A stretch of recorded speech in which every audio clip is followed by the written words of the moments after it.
The Assembly is now in session. Assemblymember Calderon notices the absence of a quorum. The Sergeant-at-Arms will prepare the chambers and bring in the absent members. The clerk will call the roll. Ashajian, Alejo, Allen, Amiano, Atkins, Bell, Berryhill, Block, Blumenfield, Bonilla, Bradford, Brownlee, Buchanan, Butler, Calderon, Campos, Carter, Cedillo, Chesbro, Conway, Cook, Davis, Dickinson, Donnelly, Ing, Fior, Fletcher, Fong, Fuentes, Furtani, Gaines, Galgiani, Garrick, Gatto, Gordon, Gorell, Grove, Hagman, Halderman, Hall, Harkey, Hayashi, Hernandez, Hill, Huber, Weso, Huffman, Jeffries, Jones, Knight, Lara, Logue, Lowenthal, Ma, Mansour, Mendoza, Miller, Mitchell, Monning, Morrell, Nastande, Nielsen, Norby, Olson, Pan, Perea, V. Manuel Perez, Portantino, Silva, Skinner, Smythe, Solorio, Swanson, Torres, Valadeo, Wagner, Wykowski, Williams, Yamada. Mr. Speaker.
A quorum is present.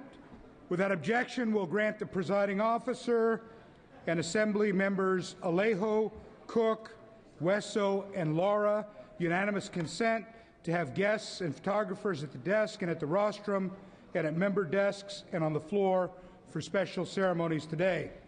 We ask our guests and visitors in the rear of chambers and in the gallery to please stand for the prayer. Our guest chaplain is Reverend Thomas Alejo Sr., the senior pastor at Hope Ministries in Watsonville.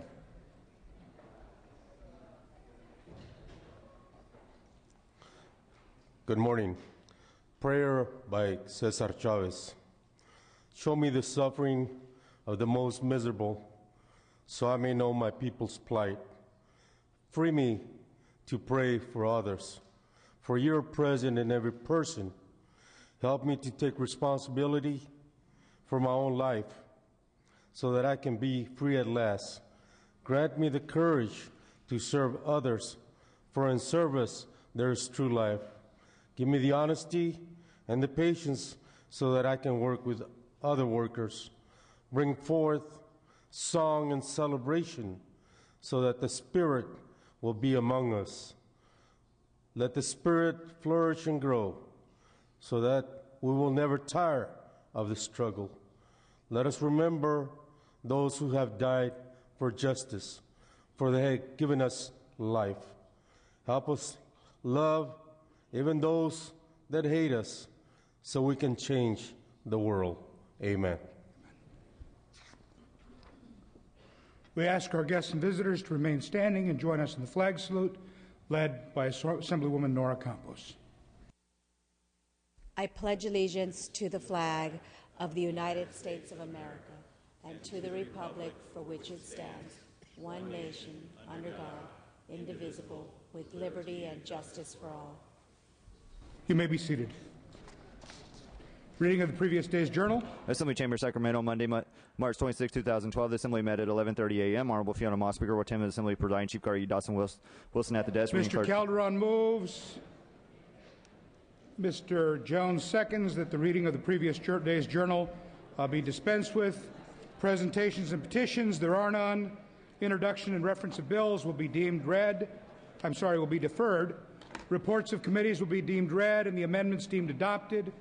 Messages from the governor, there are none. Messages from the Senate, there are none. Motions and resolutions, the absence for the day will be deemed read and printed in the day's journal. Mr. Calderon, you are recognized. Yes, Mr. Speaker.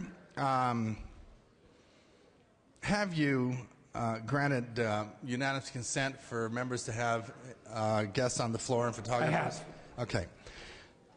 Then request unanimous consent to suspend Assembly rules to allow Assembly members Allen, Bradford, Garrett, Harkey, Nielsen,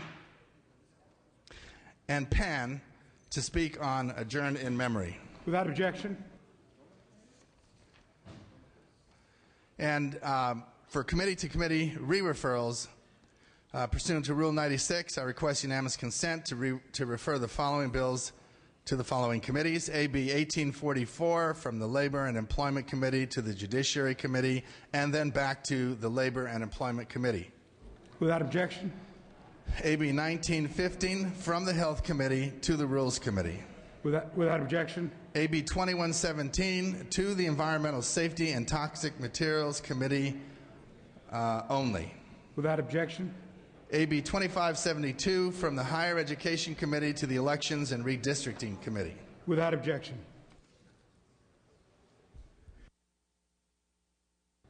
And pursuant to Assembly Rule 77.2, I'm re-referring the following bills to committee. File item 22, AB 1073, Fuentes to Natural Resources and Appropriations.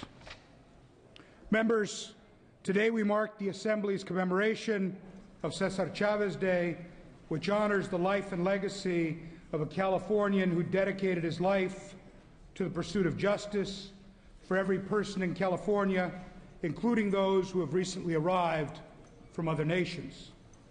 Today's commemoration is made all the more poignant by the fact that the California State Legislature is also hosting the the 25th Border Legislative Conference, which is a unique venue for legislators from the 10 border states on both sides of the U.S.-Mexican border to come together and exchange insights and ideas on the issues facing the people of the United States and the people of Mexico. We are honored to host legislators from states who are with us here in the gallery. I also want to recognize Representative Andy Nunez of the state of New Mexico, who serves as chair of the Border Legislative Conference, as well as E. Gabriel Flores Viramontes, who serves in the Chihuahua State Legislature and is vice chair of the Border Legislative Conference. Please join me in welcoming these two gentlemen to Sacramento.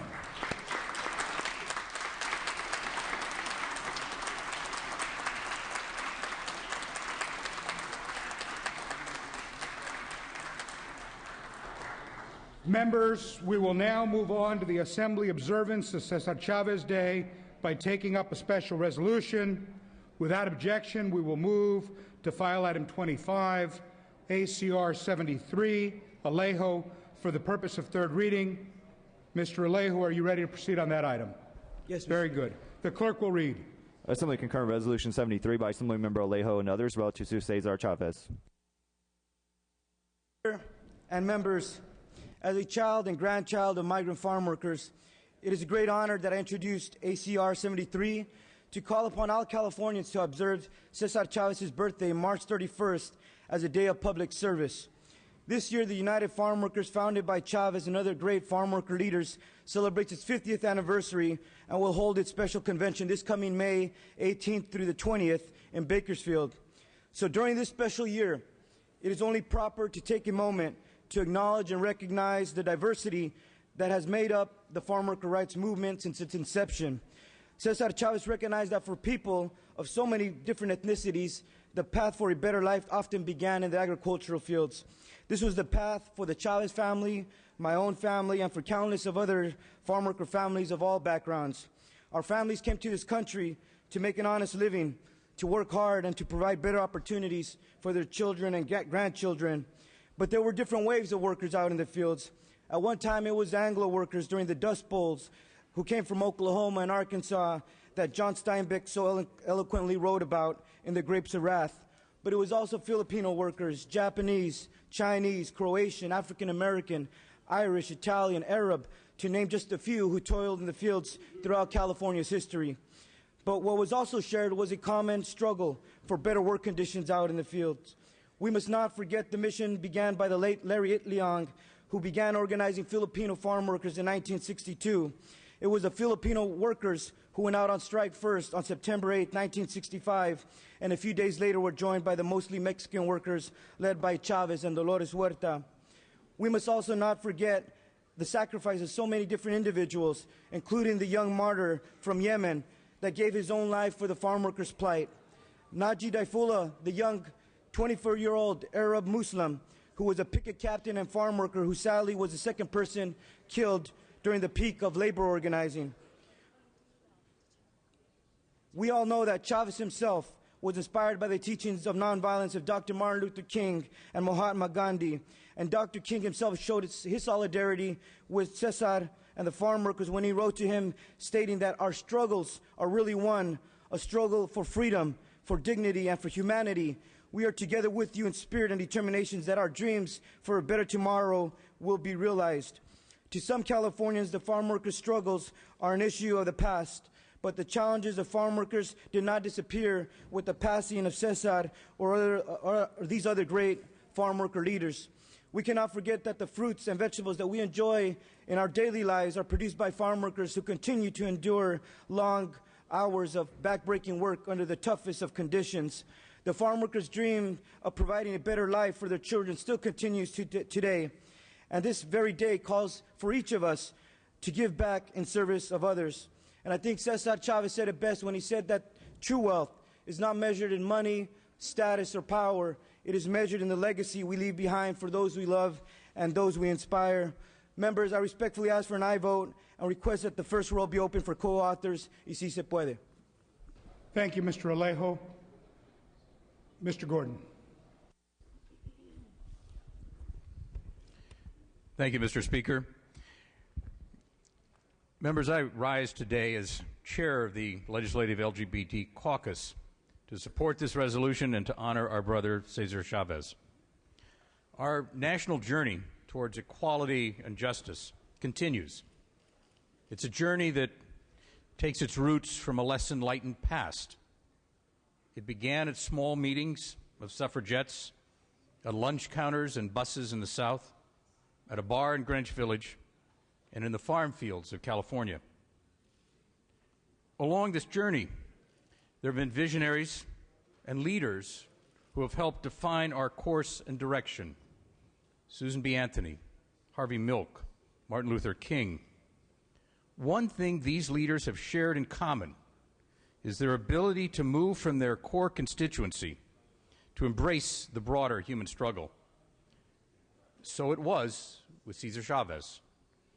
Those of us in the LGBT community remember that in 1987, Cesar Chavez participated in the National March in Washington, D.C. for gay rights. It was the height of the AIDS epidemic in the LGBT community, and there was a real sense of urgency for the call to equality. Chavez took the stage on the Washington Mall, and looking at the crowd of hundreds of thousands, said, "Our movement has been supporting lesbian and gay rights for over 20 years.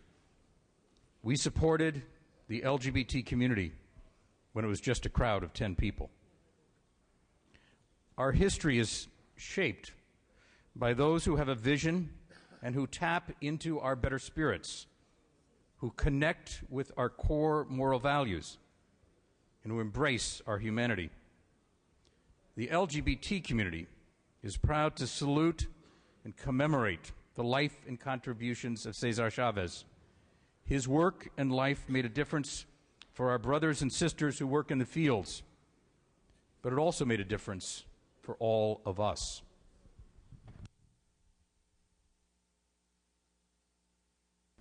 Thank you, Mr. Gordon. Mr. Furutani. Thank you very much, Mr. Speaker and members. As chair of the Asian Pacific Islander Legislative Caucus, I rise in support of this very important resolution. I want to thank Member Alejo for his very poignant and eloquent statement and his inclusion of all the different people that were not only led but moved by the kind of ideals and vision that Cesar Chavez had. As many know, we have events and days that we celebrate, and oftentimes they're attributed to one individual. But we also know that that one individual really represents a movement of many people, where names like Dolores Huerta, Philip Vera Cruz, Larry Itliong, others, and so many that don't have names that will be listed in the history books, but walked the lines, struck, and did what they needed to do in order to fight for justice. This special individual, Cesar Chavez, was a part of a very special movement that captivated and caught the ideas and the beliefs of many of us as we learned. I remember very early on, as I was a young activist, learning from Larry Itliong and Philip Vera Cruz as they looked on us as students and sometimes snickered when we talked about our struggle and our fight, as they shared with us the kind of fights and struggle they had been part of for generations and for decades. So it's a special day today. I really want to thank Mr. Alejo. I understand Larry Itliong's son is with us today. We honor him as well and his family. And for those that were on the fields, came out of the fields, walked the picket lines, those that provided entertainment and political education through all the theaters that they had. It was a special movement that we're still learning from today, and the fight still goes on in the fields. Thank you. Thank you, Mr. Furutani. Mr. Davis. Thank you, Mr. Speaker and members. It is certainly an honor and privilege to rise in support of ACR 73 on behalf of members of the Legislative Black Caucus and on behalf of all Californians. Cesar Chavez truly was an American hero. I think one of the interesting things about him, before I just briefly touch on his leadership, is the fact that he served this country in World War II for 2 years. Not only was he a veteran in having fought for the freedoms of all of us in this country, but as we look at his leadership really leaves much for us to serve as an example for or to aspire to be like. He was, as Professor Dave Logan said, a level 5 leader. Dave says, who's a professor at USC, that there are five levels of leadership, and that often many of us are on the 3rd level. We feel that I am great and you are not. And of course, there's a level 4 that says we are great and you are not, and they are not. But then level 5 says life is great. In many ways, the leadership that Cesar Chavez exuded clearly reflected life is great. He was a level 5 leader. Not only did he fight for self-respect, for dignity, for fair wages, for working conditions that were humane for farm workers, but in addition to that, he was able to transcend his own leadership to collaborate with other leaders, such as Dr. Martin Luther King. And from those philosophies that they both shared, they also took some of the same principles from each other, one of which was the nonviolent but yet militant social movement to create change for the betterment. In summary, I will say this. What impresses me personally about Cesar Chavez is not only the movement that he led to change the condition of farm workers, but equally important, the recognition of the condition of farm workers that he gave to the farmers themselves, a better understanding of those people who worked for them. And so as we celebrate leadership, Cesar Chavez is an American leader of whom we all can feel proud. He possessed the same qualities that any great American leader has ever possessed, including fighting for his country. Ladies and gentlemen, on behalf of the Legislative Black Caucus, it is truly an honor and privilege to ask that you support ACR 73 for Cesar Chavez, and most importantly, that we celebrate Cesar Chavez Day. Thank you, Mr. Davis. Mr. Monning. Thank you, Mr. Speaker and members. I want to thank my friend and colleague, Luis Alejo, for leading the recognition today, and welcome his father, the Reverend Tomas Alejo, for leading us in prayer this morning, and welcome to the chamber. It's an honor to stand in support of this day of recognition, recognized as a state holiday, not yet as a national holiday. I also applaud the scope of today's recognition. While we honor the contributions of Cesar Chavez, we also recognize the multi-ethnic, multinational composition of the farm worker movement, and that often reflects the composition of the grower community as well, built of immigrants. The recognition in today's ceremony of Larry Itliong, a Filipino leader, and Naji Daifula, a worker from South Yemen who was killed during the strike in 1973. It was actually the first case I worked on as a volunteer with the UFW. In 1973, I was assigned by Cesar to collect declarations from witnesses who observed the killing of Naji. He was killed by the force of flashlights wielded by Kern County sheriffs, crushed his skull. He was unarmed, and the coroner's report said it was justifiable homicide because Arabs have thin skulls, and there was no way for the sheriffs to know that. Well, there's no anthropological evidence to support that conclusion of the coroner's office. We filed a complaint with the Justice Department, the Federal Justice Department, seeking a civil rights investigation of that killing. The complaint was dismissed. We later learned that on instruction from the White House, the Justice Department had been ordered to stay away from the then grape strike in the state of California. A week after Naji's killing, a 62-year-old farm worker named Juan de la Cruz was shot through the heart next to his wife on a picket line 3 young men in a pickup truck, none charged. The police said they couldn't determine who pulled the trigger. Young workers on strike, those killings were poised to change a nonviolent movement to one where young people wanted retribution and justice. And Caesar called for a fast. And he called on all the strikers, the young people, the families, to join him in a water-only fast.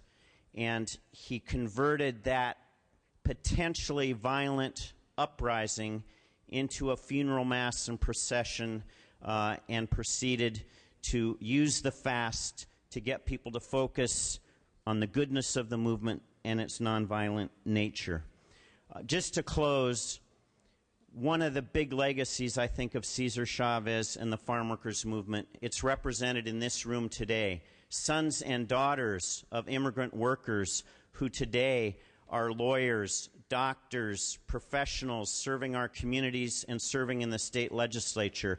To me, that is one of the remarkable legacies of a movement that brought dignity, justice, fair wages, and a hope for education in a future. I proudly join in this resolution and would ask members for your aye vote. Thank you. Thank you, Mr. Monning. Mr. Mendoza. Thank you, Mr. Speaker. Members, I also rise in support of ACR 73. I want to thank Mr. Alejo for bringing it forward. You know, as people watch here in the chamber and around the state, it's a historic moment because this is a historical figure that many of us look up to. We in our chamber here today, we have El Profe Armando Vasquez and students from Cal State Long Beach that are here, came down specifically to learn and be a part of this great ceremony. And it brings me pride to see that they want to assert themselves and be involved in the political system and the process and learn from it. And they get inspired from figures like Cesar Chavez. You know, as the son of farm workers, I am proud to acknowledge and recognize this very important figure in our history, a person who gave a voice to those who did not have a voice. And those are the principles that I and many of you here live by. And I know that you know, we cannot let this ceremony go and continue without acknowledging the fact that farm workers do so much for us, and yet at sometimes we see that they need our help, and yet we don't give them the help that they need. Last year we were very disappointed when the governor did not sign a very important bill that many of us stood outside of his office waiting around to see what he was going to do. Very heartbroken moment for many of us. But yet we continue to fight in the struggle together. And I urge everyone here to continue that struggle and that fight and support ACR 73 wholeheartedly, not only for the memory of Cesar Chavez, but for many of the students and folks that are watching on TV here throughout the state. So thank you, members. I appreciate this moment, and thank you, Mr. Alejo, for bringing it forward. Thank you, Mr. Mendoza. Ms. Yamada. Thank you, Mr. Speaker and members. I rise today in support of ACR 73 on behalf of Assemblymember Bonnie Lowenthal, Vice Chair of the Legislative Women's Caucus, and all of the women in this chamber. We must remember that while we are recognizing the great leader Cesar Chavez today, his co-founder, De Los Huerta's name is synonymous with service and sacrifice. In addition, his wife, Helen Chavez, and his children, we know, continued to stand by his side throughout the struggles that he endured on behalf of all farm workers. The National Agricultural Workers Survey indicates that 27% of the farm worker labor force in California is comprised of women. And we know that the struggle continues. As I recall, last year I had the opportunity to speak during the testimony that was just referenced by Assemblymember Mendoza, that we remember that just 4 years ago, about 4 years ago, the loss of Maria Isabel Vasquez Jimenez, who was the teenage pregnant farm worker who died after succumbing to heat exhaustion because of the lack of state regulations regarding farm workers and conditions that they are still enduring even today. So on behalf of all the women and the men that are seeking justice for farm workers in California. We should all be joined together today because we are continuing in, if I may, in just a few words in Spanish, en los gran luchas en la guerra de asegurar derechos civiles para toda la gente, that we are here to engage in the battles in the great war to secure civil rights for all people. Muchas gracias. Si se puede, please vote aye on ACR 73. Thank you, Ms. Yamada. Mr. Swanson. Mr. Speaker and members, thank you for this opportunity to join my colleagues. First, I'd like to congratulate the Honorable Mr. Alejo for bringing this resolution and for his consistent advocacy for farm workers. I also encourage my colleagues to not only vote for this resolution but support the legacy of Cesar Chavez. I feel honored to have lived long enough to have met Cesar Chavez, to have shaken his hand, to have walked with him, and to have supported this movement as a young activist. I think now our obligations as we've gotten older and as we see what is happening today, we can actively support this civil rights leader, this champion of champions for labor rights, and this American hero about what we do today. I'm reminded yesterday as I saw Dolores Huerta walk our halls and visit our offices, the legacy lives on. The references to how we have to address this question of adequate heat stroke protection, how we have to address just the availability of bathrooms, how we have to address the fairness of pay, we have to address just the protection of the rights of farm workers today. Tells us that the legacy of Cesar Chavez, it goes even beyond this day of celebration, but it speaks to how we add humanity and respect to the farm workers that are so important to our economy and so important to our citizenship. And so I encourage your aye vote on this resolution, and I thank my colleagues for recognizing this great statesman, this great hero, and this great American. Thank you, Mr. Swanson. Ms. Huber. Thank you, Mr. Speaker. As the former vice chair of the Rural Caucus, I wanted to stand on behalf of the rural communities and really underscore the impact that Cesar Chavez had in our rural parts of California. It is, again, that we do this celebration on the floor because it is more than a day off in California. It is a time to reflect on a true leader.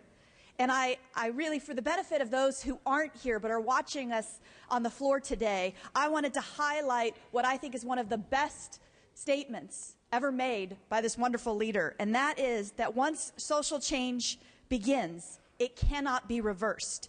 You cannot uneducate the person who has learned to read. You cannot humiliate the person who feels pride. You cannot oppress the people who are not afraid anymore. It is this legacy that we celebrate when we honor Cesar Chavez with our courts close, our school children study, the important lessons that this man has taught us. And it is with that that I stand in support of ACR 73. Thank you, Ms. Huber. Mr. Wessel. Yes, members, I also want to remind everybody of Cesar Chavez's service to our country. Not only was he an organizer and a farm worker, but he was also a member of the U.S. Navy.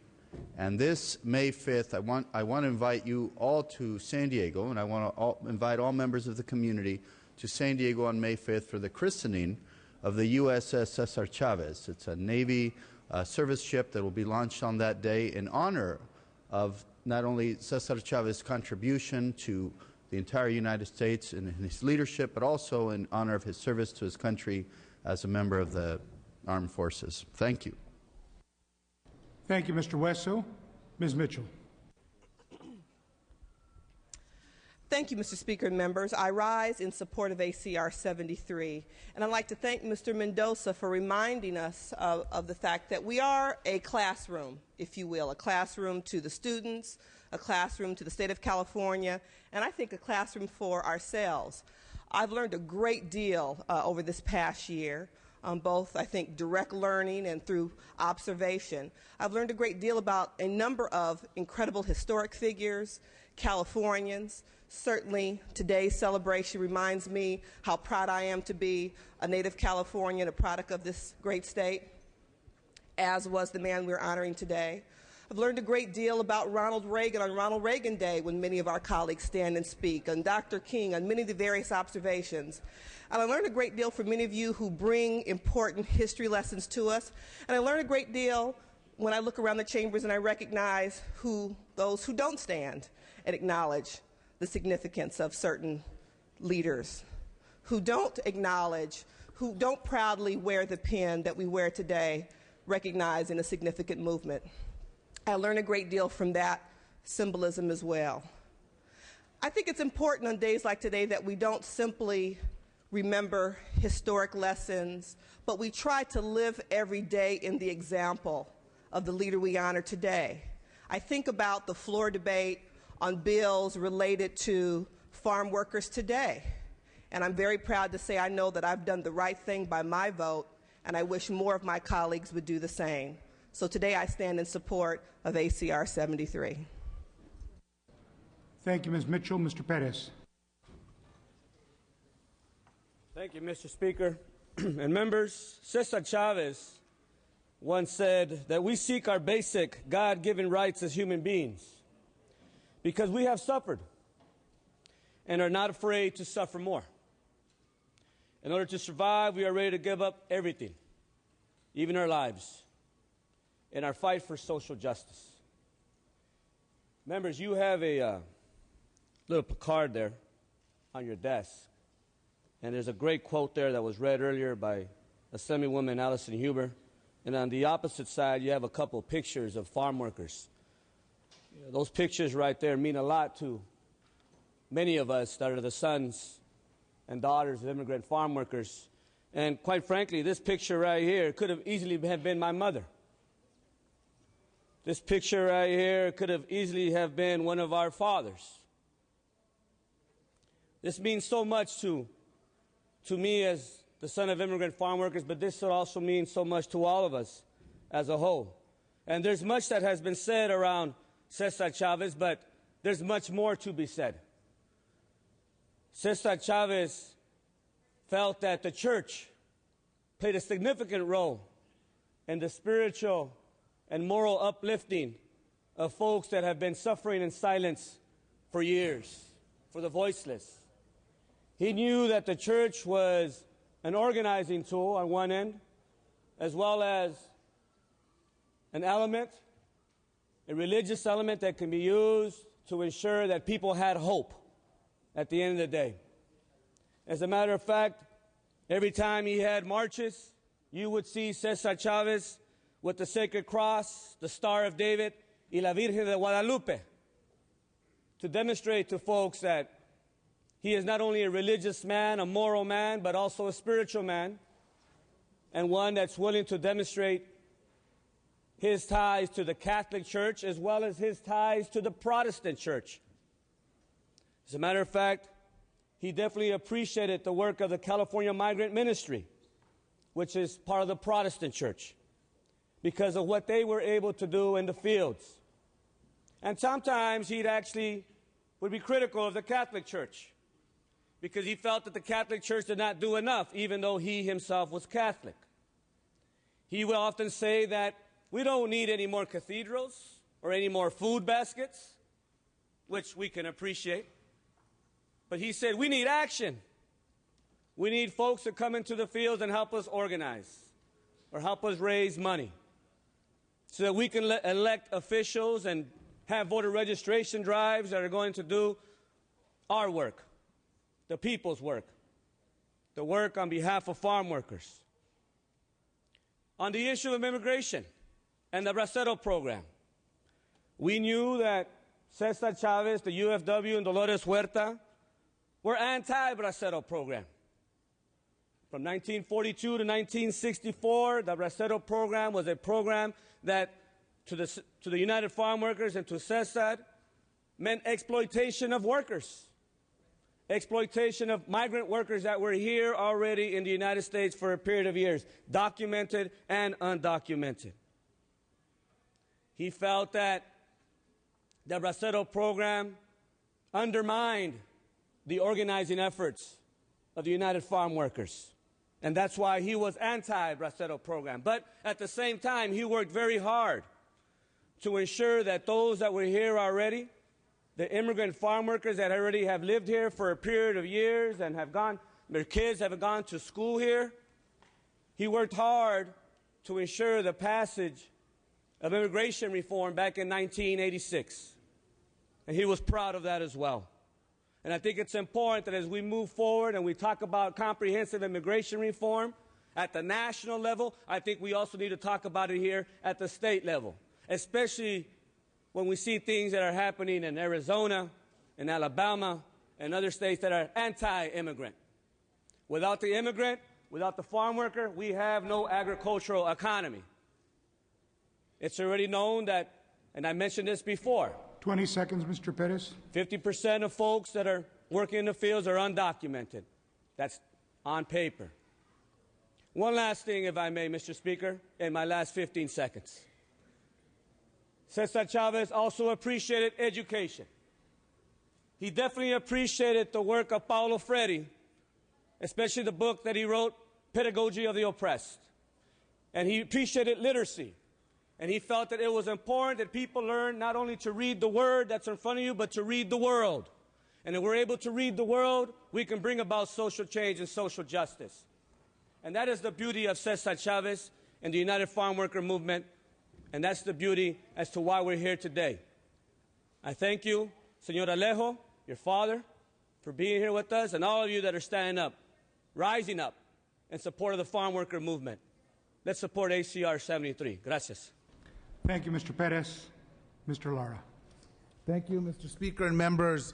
You know, I have the privilege of representing a district in LA County, but like many of my colleagues in the Latino caucus, the history of our family in this state begins in the Central Valley, begins in the cities of Mendota, Three Rocks, Coalinga, where my father toiled in the fields, ensuring that we all had to eat. And now more than ever, it is important that we focus on Cesar Chavez's message of peace and nonviolence. Times like this, when our youth are being gunned down simply for the color of their skin or what they wear. Now more than ever, it is important for us to remember Cesar Chavez's teachings, that we can create tremendous change in our society through peace and nonviolence. To the farm workers that are here today, to the farm workers that are throughout our state in the fields today, we tell you that as the Latino caucus, we are working very hard every day in this building to ensure that your sons and daughters can have the opportunities that we had, that our parents gave us to pursue our dreams and be able to represent this great state of California. We are very proud of the work we do here as members of the Latino caucus, and I'm proud to serve as their chair. And today marks a very, very important day for us in our community. I want to thank all the members that rose to speak in support of this important resolution. It is vital that we continue Cesar Chavez's legacy, that when we see that school in your district named after him, that we stop and think of the tremendous accomplishments this man made so that we can be here today, especially for us Latinos here. I strongly urge an aye vote on this resolution. Thank you, Mr. Alejo. Thank you, Senor Alejo, for being here today. Cesar Chavez's legacy lives on in all of us, and particularly to the members that are so connected to this earth and to the fields of this great state. Thank you. Thank you, Mr. Lara. Mr. Donnelly. Thank you, Mr. Speaker. Members, you know, I have to rise in reluctant opposition to ACR 73 because this resolution is incomplete. Cesar Chavez was adamant in the defense of the legal farm worker, of those who had come to this country to seek a better life. And many of you have waxed eloquent, and it's been a beautiful thing. But the problem is that nobody wants to talk about the real Cesar Chavez. The real Cesar Chavez would have been a Minuteman. The problem is we'd have to kick him out because when he went down to the border, he was beating people up. And his brother Manuel down there beating people up. He bemoaned the fact that the INS did not enforce the law and protect the farm worker who was here legally. Because he saw the influx of people who came here illegally, willing to work and be exploited and work for no wages, absolutely no control over the working environment. He was adamantly 100% against that. He stood up against that every chance he had. And I say today, we must stand against that false dream, that mirage, that mythical better life that we tolerate. But while we tolerate that, we tolerate the exploitation, inhumane working conditions. We tolerate 11, 12-year-old girls being sold on our streets into the sex trade under the auspices they were coming for a better life to work in a hotel. And we just look the other way. And we talk about this man. Cesar Chavez would not have been silent on this issue. He would have been leading the charge. He would have been standing up and saying, enough is enough. And I don't care who we offend. This is absolutely ridiculous. And you know what?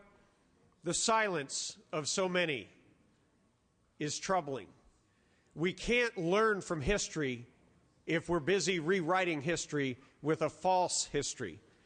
So I would stand in support of the true Cesar Chavez, who was a courageous champion of the vulnerable, of those who had come to seek a better life, but they had come for the full American dream. They were not willing to have anything less. And that is the Cesar Chavez that I think we should honor today. Thank you. Ms. Torres. Thank you, Mr. Speaker. I stand in support of ACR 73 for a peaceful, gentle human being who ensured that and taught all of us that anything could be accomplished through wisdom of peace.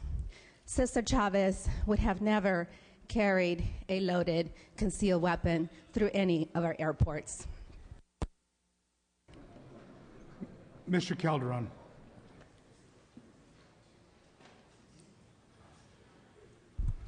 Mr. Speaker, members, I rise in support of this measure. I certainly welcome Mr. Donnelly's comments that we could actually even say more positive things about Cesar Chavez, but we got to be accurate. We cannot be in a situation where truth is just one theory. Cesar Chavez was not against undocumented workers. Cesar Chavez was against the Baceto program. Cesar Chavez was not against those that came to this country for a better life. Cesar Chavez was about making sure they got a better life. We need to remember history, but we've got to remember it accurately, or it doesn't do any good.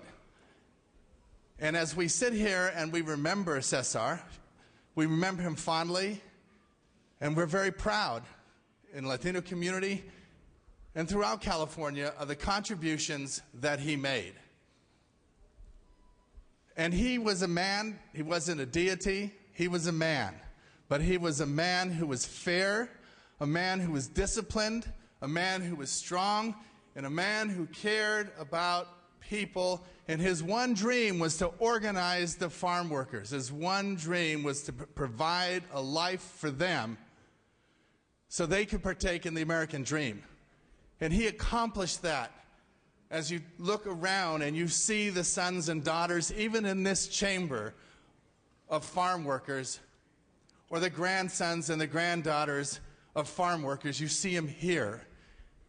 And that is good. And that is what we remember, among many other things, but most importantly, that is what we remember, how he improved the quality of people's lives. He didn't say things were white or black or red or blue. He said things need to be fair. That's what he said. And that's what we should remember. I rise in support of this resolution. Thank you, Mr. Calderon. Mr. Fuhrer.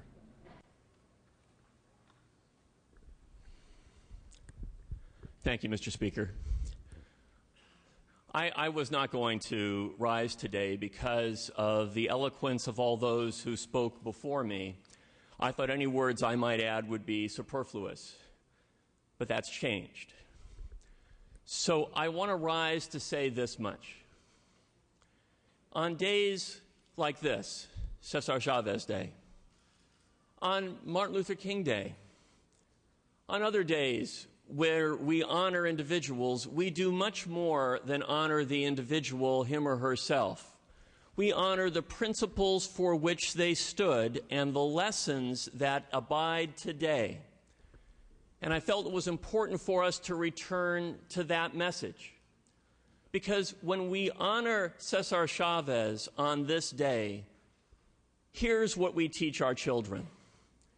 We teach our children that every life in our society has value, that every form of work in our society deserves dignity, that anyone who performs that work needs to feel empowered to take charge of their destiny and not merely assume that they are destined to a fate of someone who is not going to be thought of, who is going to be forgotten, that they stand for something, that they are somebody. That's what the lessons of today mean, I think, to our children. And others on this floor have spoken about the significance of our kids on days like today.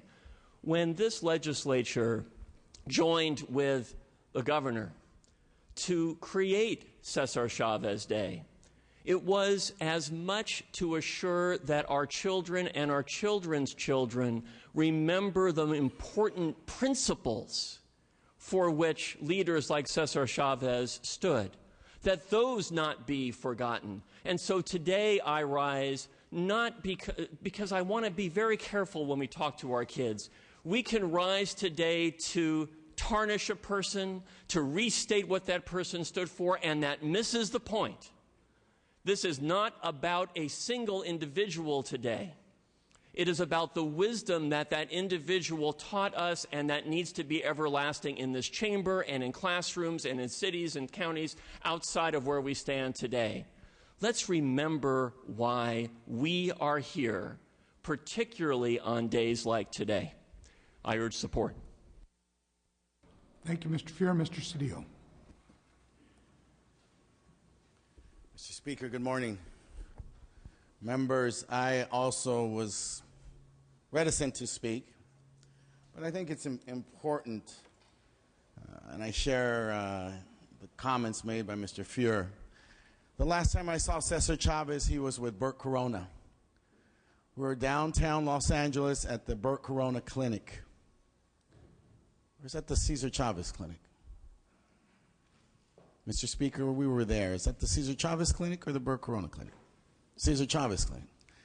And I say that because I stand here before you, as many of you know, a strong advocate for the immigrant community and a proponent, a spokesperson on behalf of undocumented immigrants and the constructive role that they play in our economy and in our society.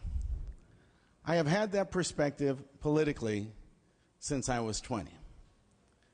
I chose that point of view because during that time period,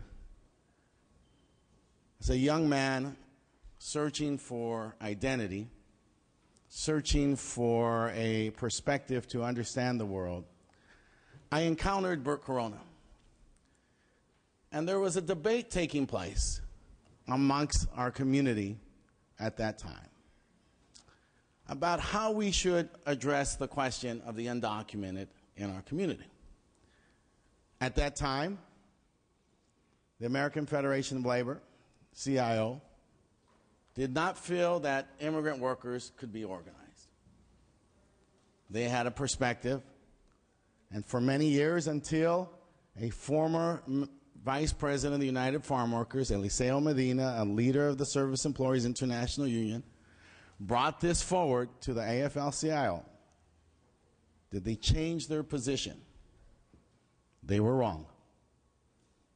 The United Farm Workers, at that time, was affiliated, was joining, was beginning to participate in the broader AFL-CIO.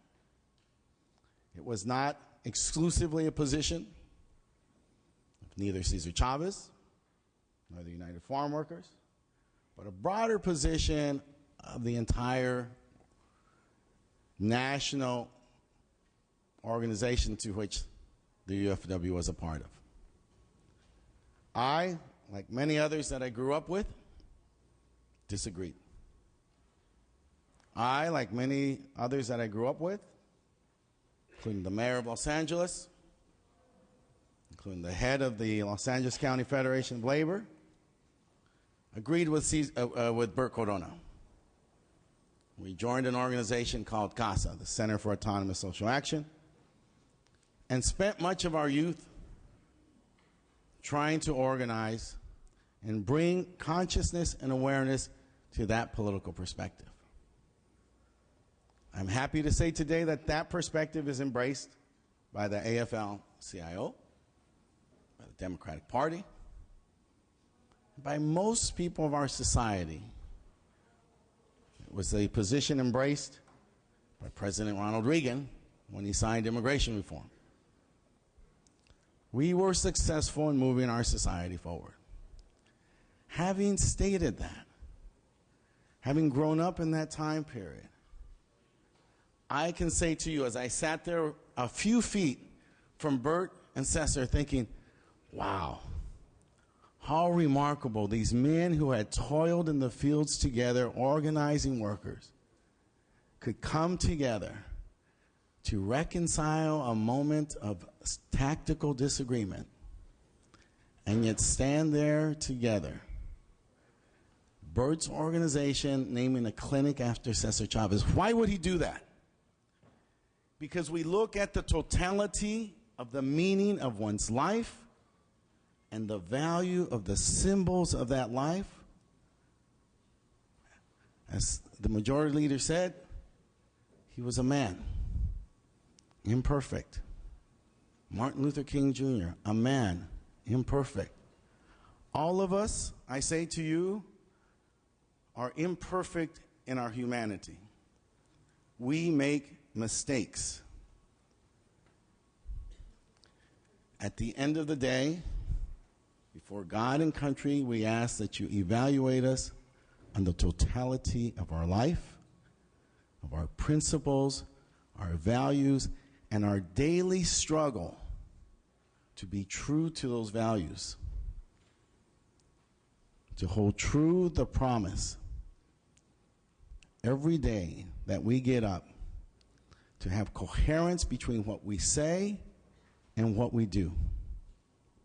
And it is for that reason I stand and ask support for this resolution, for this great American, at this time when, as it's been said today, we must teach young men and women so that they can admonish their parents that young men and women should not be punished or admonished or killed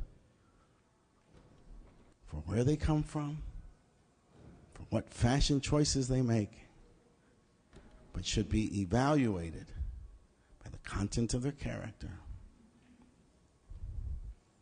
That we should embrace, more so today than ever,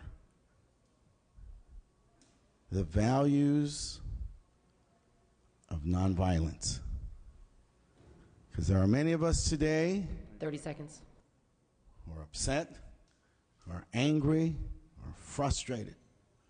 Too many lives are lost because we do not choose the course of nonviolence to resolve our conflicts, both personal, public, and political.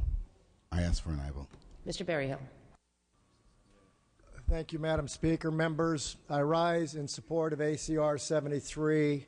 And I feel it's, as someone that grew up in the ag community, as somebody who grew up actually with a dad who fought Cesar Chavez every chance he got, it was an era of turmoil. But I rise in looking back at history, and I look back and I see the results of the UFW's cause and their movement, and I look at the way the farm workers are treated today, much more respect, and much more respect for the contribution of the farm workers that they bring to our society in California. Today's farm worker protections, my friends, are a direct result of peaceful demonstration, and that's a principle that I very much admire about Cesar Chavez. The fact that California farm workers today are probably the most protected farm workers in the United States, the most respected farm workers in the United States, and we should all remember the contribution that they do to this great state to make our agriculture the #1 agriculture region in the United States and really in the world. And so I rise in strong support of ACR 73 and for the contributions that Cesar Chavez did for our society. Seeing no further questions or debate, Mr. Speaker will close. Thank you, Madam Speaker. Members, I'm very happy that we've had this conversation today. As has been mentioned, this really is an incredible classroom for the people of California. As we engage in these discussions, and quite frankly, as we air our different perspectives on matter, we bring greater clarity to the people of California. Like my colleague, Mr. Cedillo, I was with Cesar late in his life. I had met him early on in my youth as a 17-year-old, organizing students in support of the farm workers movement, and was inspired by the power of the message that Cesar brought. It was this unifying message, this message that elevated all of our humanity, that called us to be introspective, that called us to respond to violence with peace, not with additional violence. It was a powerful message that was very difficult for some to hear. And all these years later, it is still a difficult message for some to hear. The last time I was with Cesar was actually at a funeral for Father Luis Olivares, a great leader in the liberation theology movement, a priest who helped bring peace to Cesar in times of struggle and to so many others. But there was this incredible capacity for love and for embrace that those two men had. And Cesar found it important to come to Los Angeles and join us as we celebrated the life of Father Olivares. And he went on and he went back and continued his work and was being challenged by some of the same growers who he had fought for many years. And he was being sued and was in the state of Arizona in the last days of his life, continuing the struggle that you've heard so many others talk about. Mr. Monning talked about the early fast, the water-only fast. That fast was something that Cesar replicated time and time again as a time for us to find reflection. Mr. Perez talked about the fact that Cesar marched with the representation of many different religions. He understood this commonality across religious denominations. He actually embraced some of the practices of fasting that we find in Judaism and in Islam as a way for us to reflect.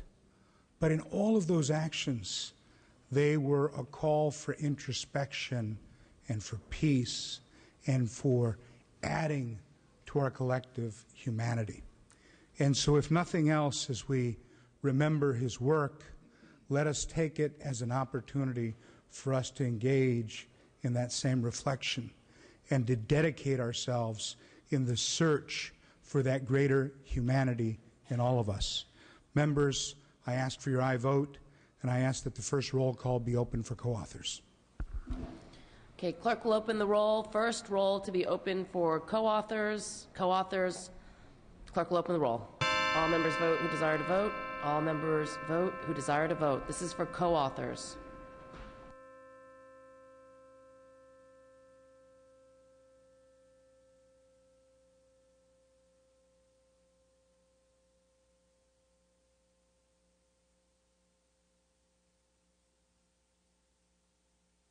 co-authors.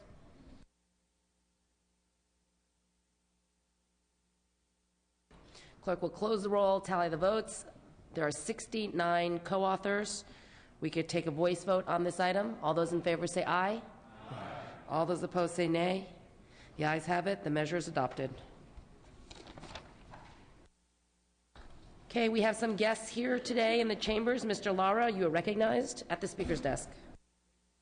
Thank you, Madam Speaker and members. Continuing the celebration of the legacy of Cesar Chavez, it is an honor to now introduce the following guest in the back of the chamber. I'd like to welcome Johnny Itlian, who is here on behalf of his father, Larry Itlian. Mr. Itlian was a prolific Filipino farm worker who helped initiate the Great Delano Grape Strike by leading the walkout of over 1,000 Filipino grape pickers. Crossing racial barriers, Larry Itlian and Cesar Chavez worked to improve the plight of farm workers and co-founded the UFW. I would also like to welcome Abdullah Jubare, a former Yemeni farm worker and union member who is here on behalf of the family and friends of Daji Daifullah. Mr. Daifullah was a young Yemeni farm worker and active member of the UFW who was brutally murdered in 1973 in Lamont, California. I would also like to present to the body Angelina Jimenez. Ms. Jimenez has been a farm worker for over 20 years and a strong union supporter.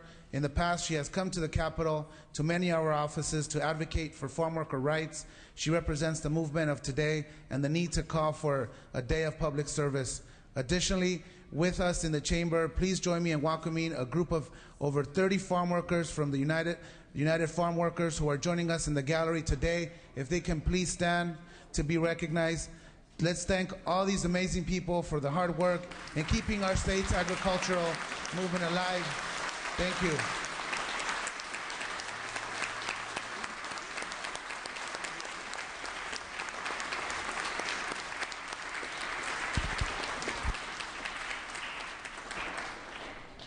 On behalf of the California Latino Legislative Caucus, we would like to thank you, and we'd like to thank our guest chaplain and special guests for joining us today. If you wish to personally greet our guests, you're invited to attend a members-only reception in the Willie L. Brown Conference Room, which will begin at the conclusion of today's ceremony. Members, if you would please draw your attention to the rostrum, I'd like to introduce another special guest who is with us today. As you know, we began the week with a visit from 4 members of the Federal Senate in Mexico, and we end this week by hosting the 25th meeting of the Border Legislative Conference with legislators from 10 states. But we also have with us a very special guest who reinforces the importance of this binational dialogue. Please welcome the United States Ambassador to Mexico, Earl Anthony Wayne.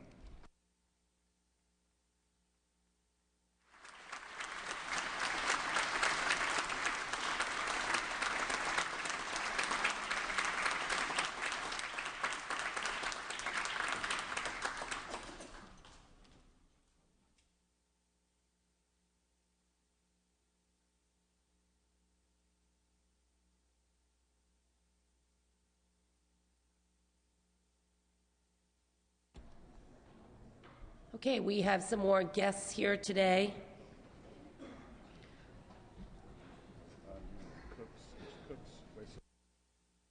Mr. Hueso. Thank you, Madam Speaker and members. I'd like you to help me welcome my nephew, which is a new member of the California community, Ramon Negron, born and raised in Puerto Rico. Mr. Negron started his career in music at the tender age of 9 years old. He graduated cum laude with his Bachelor of Arts from the Puerto Rico Conservatory of Music. He attended various festivals around the world, the Casals Festival in France, the Reina Sofia Summer Program in Santander, Spain, the Luzerne Summer Festival in Albany, New York. He was a member of the Puerto Rico Symphony Orchestra for 16 years. He is now a member of the La Jolla Symphony Orchestra in San Diego, where he is the principal viola player of the Greater San Diego Symphony. He served as a member of the New Britain Symphony Orchestra and the Yale Philharmonic Orchestra. He recently was appointed faculty chamber music coach at the University of San Diego School of Music. Mr. Negron is a community teaching artist with the San Diego Youth Symphony Orchestra and Conservatory, and has taught at the Conservatory of Music of Puerto Rico, the School of Fine Arts of Carolina, Puerto Rico, and he is a viola professor. So please help me welcome my nephew.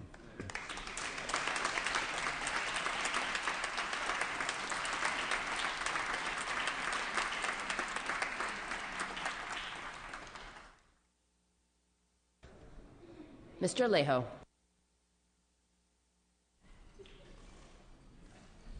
Madam Speaker and members, I want to introduce a proud Vietnam-era veteran of the U.S. Army, minister with the Apostolic Church for over 30 years. Did a lot of church building with this man. And of course, I see him as the #1 dad in the world, my father, Tomas Alejo Sr. So I want to recognize him for joining me on the floor today.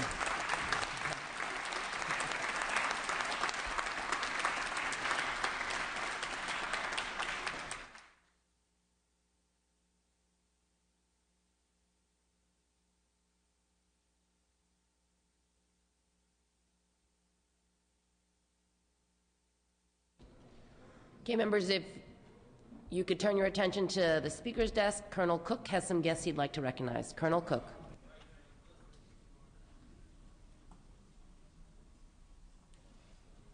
Thank you very much, Madam Speaker. It's my honor to introduce 4 guests here in conjunction with Welcome Home Vietnam Veterans Day, which we passed on this floor 3 years ago. And with me today, we have kind of a rarity because it's an individual who has been awarded one of the rare medals in the history of the United States, and that's the Medal of Honor. It's not often we have a recipient anywhere. And I am pleased to introduce Major Jim Taylor from the U.S. Army. Ironically enough, he received that award in an area, we were talking last night, in the same area that I know very, very well, the Quai San River Valley. Very, very bad area. And in addition, I also have U.S. Marine Corps veteran and president of the California Association of Veteran Service Agencies and CEO of U.S. Vets Corporation, Steve Peck, behind me. You might recognize the last name. He is the son of perhaps, I think, one of the greatest actors of all time, Gregory Peck. And we also have another Vietnam veteran, U.S. Navy veteran and member of the Vietnam Veterans of America, Sacramento chapter, Ron Titus, who's with me right now. And I also have another U.S. Navy Airman veteran, Gilbert Molina. So please join with me in welcoming our Vietnam veterans to the floor of the Chamber.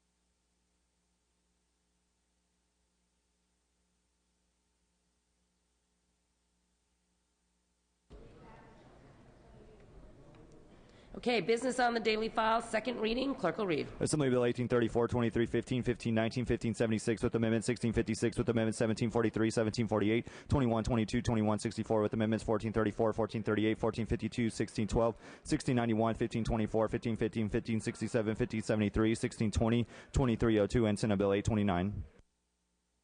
Okay, all bills will be deemed read and amendments deemed adopted. Okay, members, we've got about 5 bills and 5 adjourned in memories, so we still have some business to go. Assembly third reading, File item 24, pass and retain. File item 25 has been dispensed with. File item 26, H.R. 25. Clerk will read. House Resolution 25 by Assemblymember Buchanan relative to Prescription Drug Awareness Month. Ms. Buchanan. Thank you, Madam Chair and colleagues. I rise today to present H.R. 25, which proclaims the month of March as Prescription Drug Abuse Awareness Month. The problem of drug abuse and overdose has touched many of our lives and affects many people in our communities. Thank you. One aspect of drug abuse is often overlooked is the abuse of prescription drugs. In 2008, drug overdoses in the United States caused 36,450 deaths. 20,044 of those deaths were from prescription drug overdoses. Overdose deaths involving pain relievers such as hydrocodone have increased and now exceed deaths involving heroin and cocaine combined. In 2009, 1.2 million emergency department visits were related to the misuse or abuse of pharmaceuticals. Please join me in recognizing March 2012 as Prescription Drug Abuse Awareness Month by promoting awareness of this problem in our communities and by encouraging all Californians to participate in campaigns and education aimed at preventing the abuse and misuse of prescription drugs, promoting prescription drugs' safe storage and disposal, and using medications only as prescribed. Madam Chair, I request that the first roll call be open for co-authors. Seeing no further questions or debate, Ms. Buchanan asks for the first roll to be open for co-authors. First roll to be open for co-authors. Clerk will open the roll. All members vote who desire to vote. All members vote who desire to vote. This is for co-authors.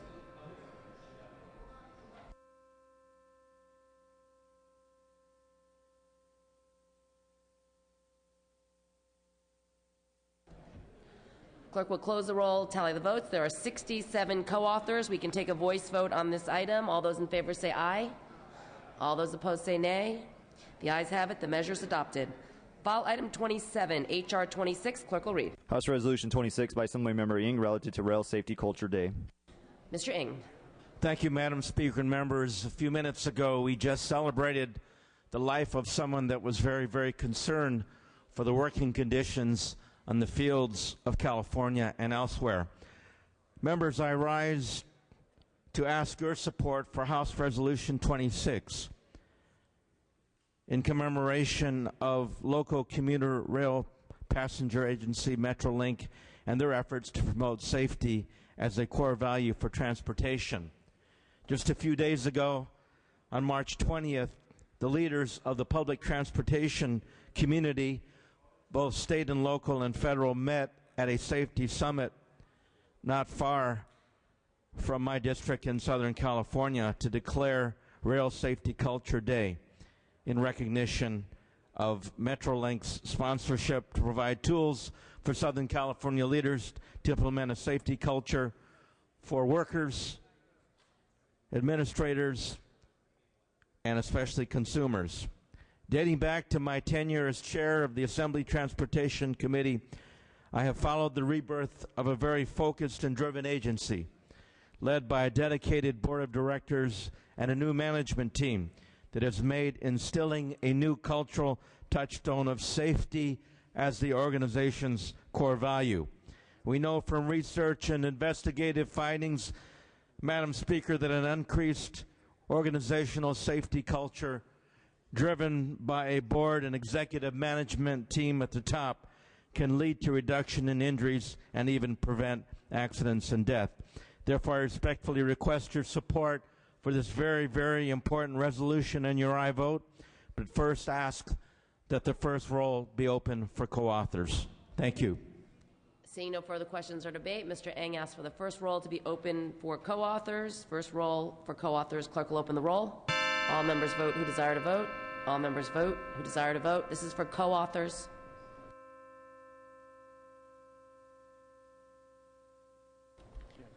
Clerk will close the roll, tally the votes. There are 63 co-authors. We can take a voice vote on this item. All those in favor say aye. All those opposed say nay. The ayes have it. The measure is adopted. We do have a former member in the floor today. Mr. V. Manuel Perez would like to introduce him. Thank you, Madam Speaker. Members, help me in welcoming former Assembly member for the 80th Assembly District, a good friend of ours here, been here for at least 10 years and is doing great work down in the 80th Assembly District as well, Mr. Steve Clute.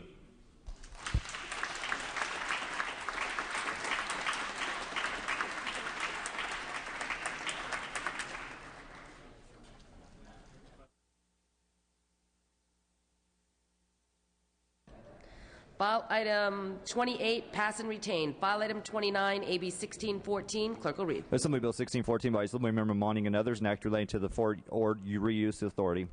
Mr. Monning. Thank you, Madam Speaker and members. I rise to present Assembly Bill 1614, which extends the statutory sunset date for the Ford Ord Reuse Authority and requires the FORA Board to approve and submit a transition plan 18 months prior to dissolution to the Monterey County Local Agency Formation Commission. There remains a need for a regional authority to oversee the reuse of the former Fort Ord military base, and by not extending FORA, we risk an uncertain future for the Monterey region that I represent.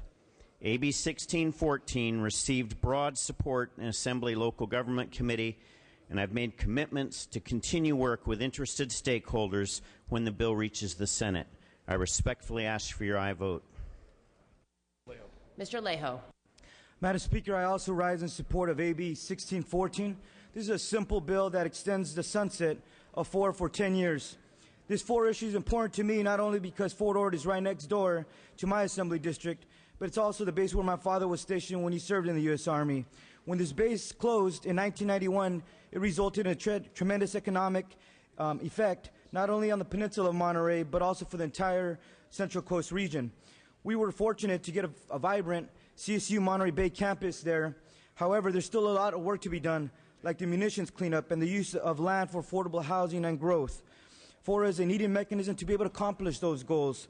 As this bill moves forward, other issues regarding FORA have been brought up, among them the issues of FORA transparency and using nexus approach for fees.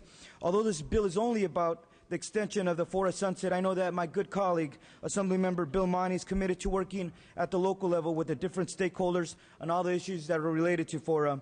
I see this extension as a critical issue to having a regional economic benefit, not only for those cities near the base, but also places like the Salinas Valley, Watson, Castroville, and many other places in the region. I respectfully ask for an aye vote.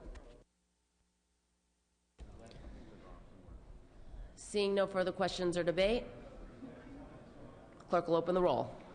All members vote who desire to vote. All members vote who desire to vote.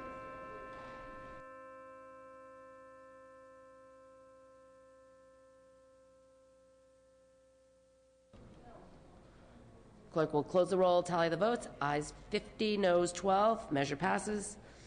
File items 30 through 32 pass and retain. File item 33, AB 1782. Clerk will read. Assembly Bill 1782 by Assemblymember Hill, an act relating to Waymasters. Mr. Hill. Thank you, Madam Speaker and members. AB 1782 reduces redundancy in government regulations by exempting medical waste from the Department of Food and Agriculture's Waymaster program, as this information is already collected by the Department of Public Health. The bill received unanimous support in the Business and Professions and Consumer Protection Committee, and I respectfully ask for your aye vote. Seeing no further questions or debate, clerk will open the roll. All members vote who desire to vote. All members vote who desire to vote.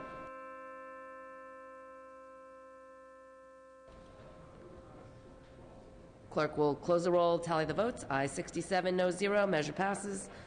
File items 34 through 36, pass and retain. File item 37, SB 83. Clerk will read. Senate Bill 83 by the Senate Committee on Budget and Fiscal Review, an act relating to the support of state government and make an appropriation, therefore, to take effect immediately. Budget bill. Mr. Blumenfield. Thank you, Madam Speaker. Members, SB 83 is a deficiency bill to cover a shortfall in the Redistricting Commission's budget for the current year. I believe the bill analysis does a pretty good job of articulating the rationale for the additional $339,000 needed by the Commission. The bill also contains additional authority for the Department of Finance to seek an additional $822,000 of appropriations for possible additional litigation costs and the wind down of the Commission's operations. these would be subject to JBLC review and approval. Members, I was critical of the Redistricting Commission, and as expected, they were more expensive than they promised in Prop 11. I don't like to say I told you so, but I told you so. As expected, the Commission is likely to spend twice the $3 million identified in the initiative. I wish this money could have gone to services, but it can't at this point.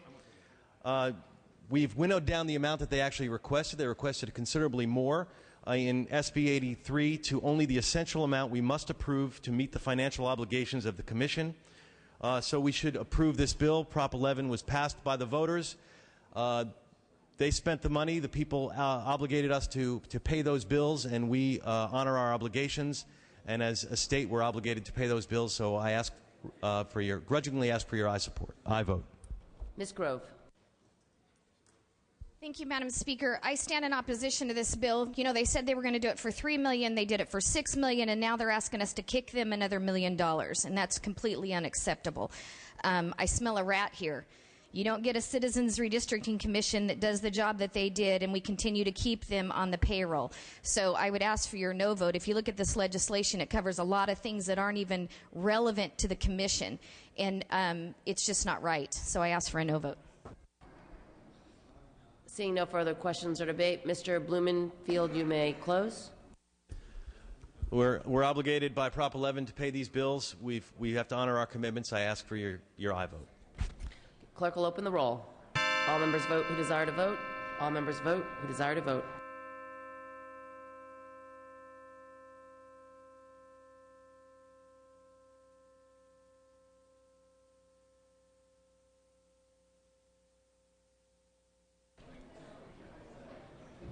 Clerk will close the roll, tally the votes. Ayes 43, noes 19. Measure passes. This concludes business. Oops, I'm sorry. We have the consent calendar. We are at the second day consent calendar. Does any member wish to remove an item from the second day consent calendar? Seeing and hearing none, clerk will read. Assembly Bill 1683 by Assemblymember Hagman and others, an act relating to trust. Okay, clerk will open the roll.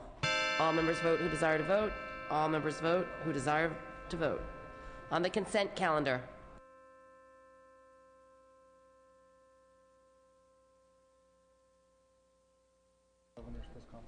Clerk will close the roll, tally the votes. Ayes 67, no 0.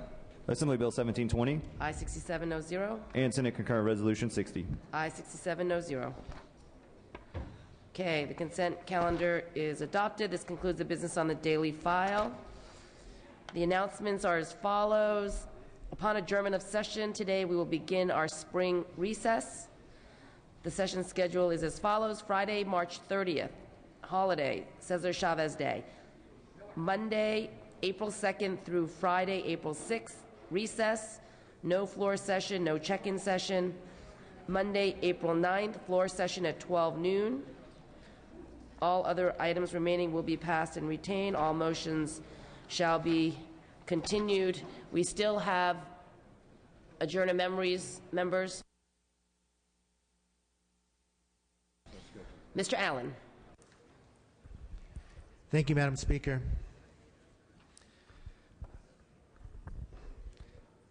Fellow members, I request that we adjourn in memory of Vintner Louis Fapiano, who died last Friday. He died at the age of 101. Louis Fapiano managed Sonoma County's oldest family-run winery, Fapiano Vineyards, where he lived and worked for his entire life. He was considered a pioneer for the region's wine industry. He helped steer Sonoma County from its days as a jug wine producer to one of the most successful wine-growing regions in the United States. To survive Prohibition, the family grew prunes, apples, and pears and sold grapes legally to home winemakers. When Prohibition was lifted in 1933, Fapiano was one of the first wineries to get back into production, selling bulk wine before becoming one of the Sonoma County wineries to bottle label wines with varietal names, helping legitimize the region. In 1941, Louis J. Fapiano helped found the Wine Institute of California, where he served on the board of directors for 45 years. In 1946, he became the founding member of the Sonoma County Wine Growers Association and its first president. Louis Fapiano is survived by Lou Jr. and Susan, his four grandchildren and 2 great-grandchildren, and I respectfully ask that we adjourn in his memory today.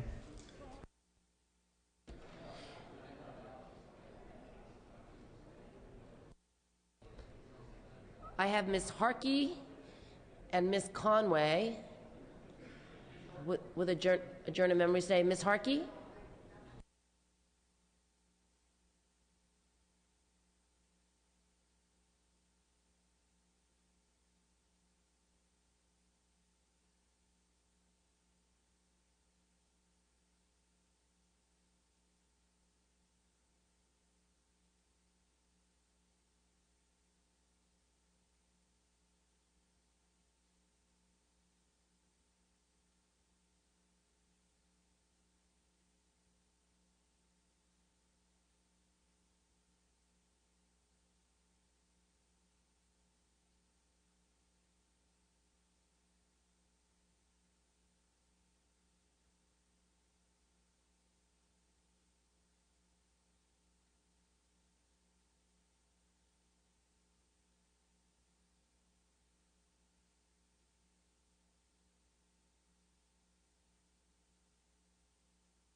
Any other members have an adjourn in memory? Dr. Pan? Okay, Dr. Pan.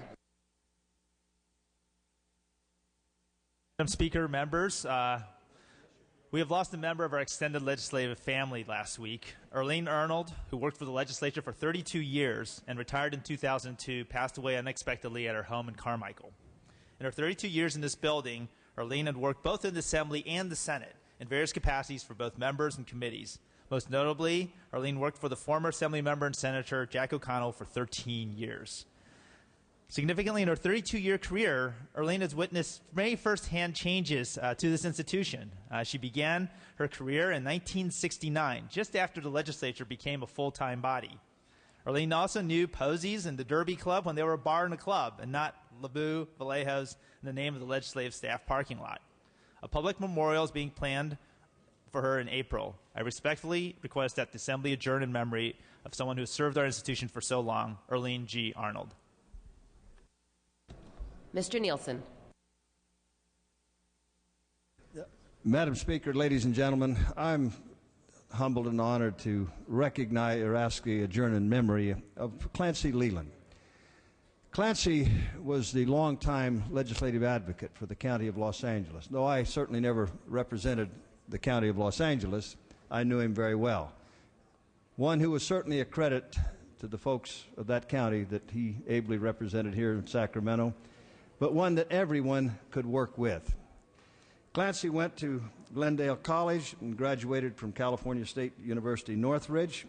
He then briefly worked for IBM and then launched his long career with the County of Los Angeles. In a tradition of the best of lobbyists, Clancy was respected by everyone.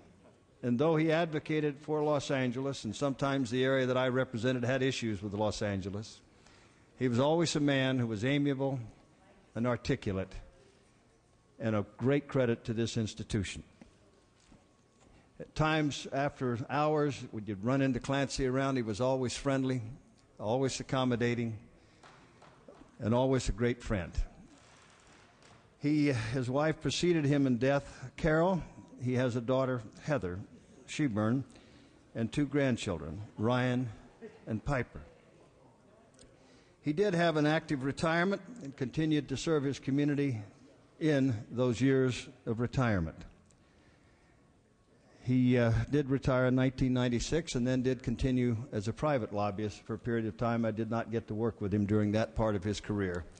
but I do remember him as a very friendly fellow and one who served this institution and the people of California well. Please adjourn in honor of Clancy Leland. And Mr. Bradford. Mr. Bradford. Speaker, I rise today to adjourn in memory of Trayvon Martin, the 17-year-old young man who was fatally killed in Sanford, Florida on February 26. Though I didn't personally know Mr. Martin, nor was he a constituent of mine, I know thousands of Trayvon Martins. I know thousands of African American and Latino boys and men who are victimized every day in America simply because of the color of their skin. They're arrested more, they're kicked out of school more, they're sent to jail and prison more, and tragically, they're even murdered more simply because. But I rise today not just to mourn his death, but to ask the question of why. Why in America, a country almost 150 years removed from slavery, is an African American's life valued far less than its white counterparts? I ask the question of how. How could a young man, a teenager, walking down the street with candy in one hand and a soft drink in the other, be murdered and now be blamed for his death simply because of the clothing he was wearing? The same hoodie that Coach Bill Belichick wears every Sunday on the sidelines of NFL football games. Why isn't he menacing? Why isn't he threatening? Why is it safe for him to do it and African Americans and Latinos not to do it? To say with ease, like some would say, that race has nothing to do with it, I find that troubling. In the 52 years of my life, when someone says it's not about this, it's not about that, you best believe it's about that. I can assure you, if the roles were reversed and there was a white child killed by a black assailant, that black individual would be in jail right now, possibly facing the death penalty. His killer, Mr. Zimmerman, I don't know if he's a racist, but he suffers from the worst form of discrimination, NIMBYism. No Indians, no Mexicans, no blacks, no youngs in my neighborhood. He took it upon himself to decide who belonged and who did not belong in his community. He was judge, juror, and executioner.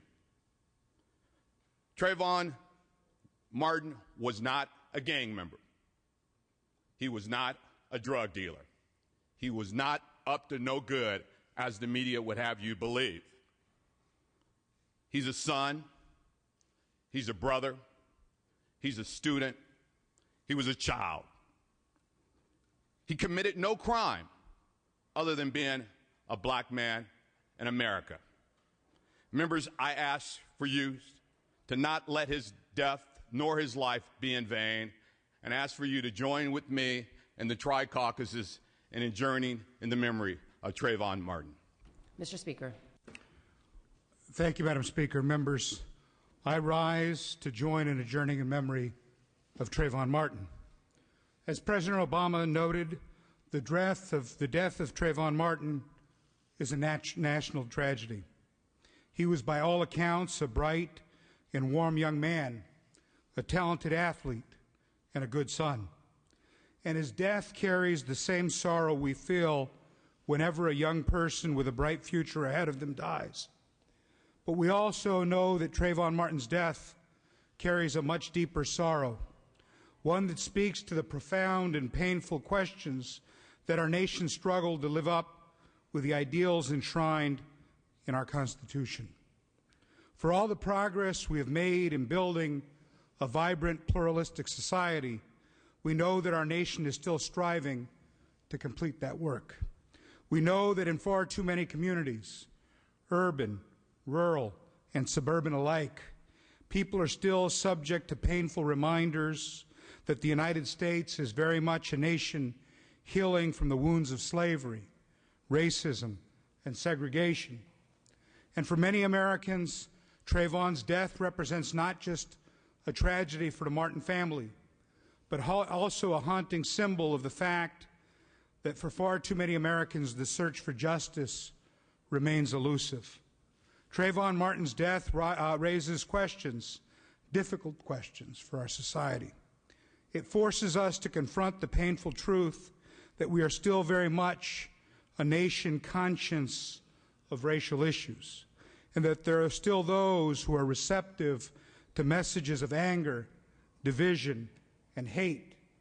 And until those messages are universally reviled and rejected, we will continue to struggle with these difficult issues.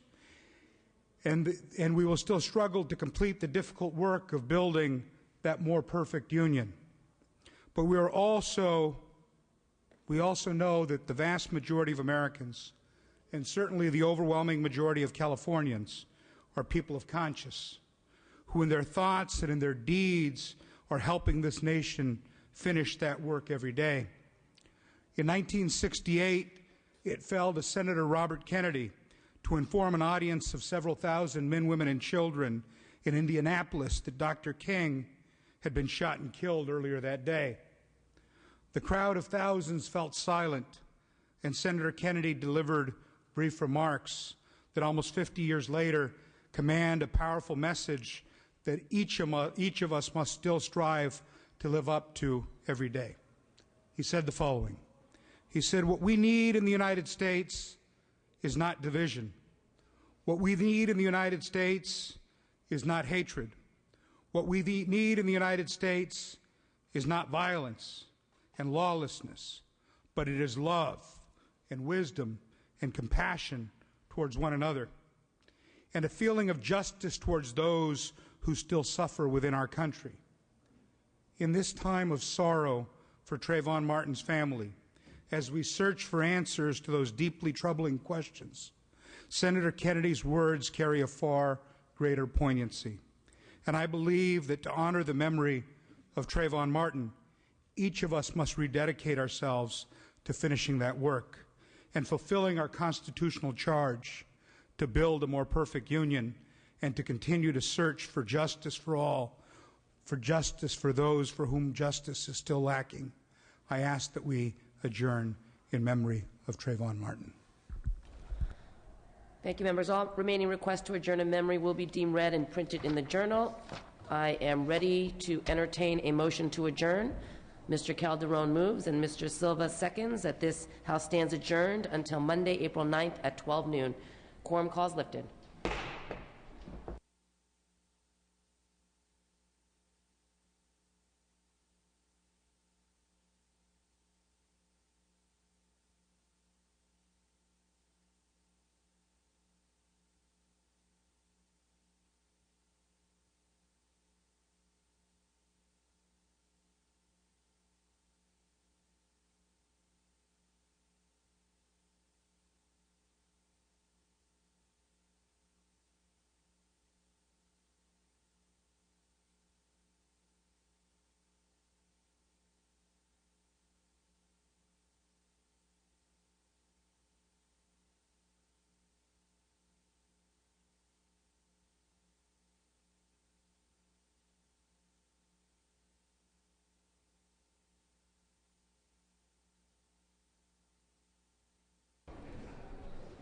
If you're ready for me. Ready? Yamada, vote change. File item 33, AB 1782 Hill. Aye to not voting. Yamada, Assembly Bill 1782. Aye to not voting. Thank you. Wagner, AB 1614. No to aye. Wagner, Assembly Bill 1614. No to aye.